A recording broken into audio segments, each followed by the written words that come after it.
And the fact that God stooped to Gideon's weakness only proves that God is gracious and kind, and that God understands our struggle, and that God is the hero of the story and not Gideon. Now we have to wrap this up. We're running out of time, but I want you to see something. And I want you to understand something before you leave here today. Gideon ran the numbers. He realized he was painfully outmatched. He was full of fear. The fear was the reason for the fleece and the doubt. God proves it one more time. Even though the enemy is really big, God proves it again. Like, look, I can do all things. Gideon's like, I need to know for sure. I don't fully trust you, God. I don't fully know if you're capable. I don't know if you can get me out of this one. I don't know if you're going to show up like you promised. And here's the problem. Too many times in our life, in our walk with the Lord, and our divine calling, we get scared to move forward because we're spending all of our time dwelling on the forces of hell, and we stop trusting in the power of heaven.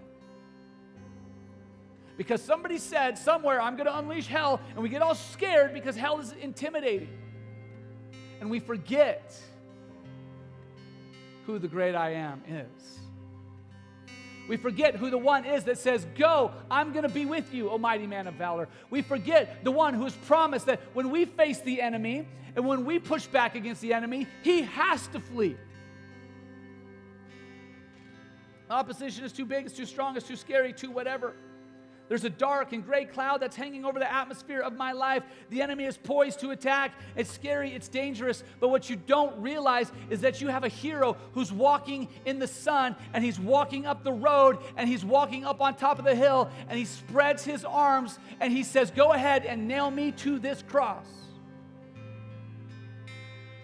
And listen, believer, on my signal, unleash heaven.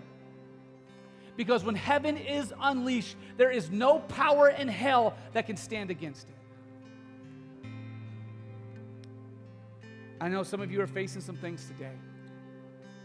You're going through some things. Man, it feels dark and it feels scary. You got that gray cloud hanging over you. Maybe it was a diagnosis. Maybe it's a relational issue. Maybe it's a financial issue. Maybe it's just like a spiritual issue. Maybe the enemy is just attacking your mind, your heart, your thoughts, your emotions. Man, he's lined up and you're looking across. You're like,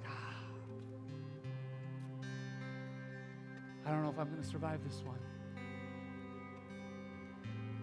You're here today and you would say, I just need the Lord to unleash heaven on my behalf.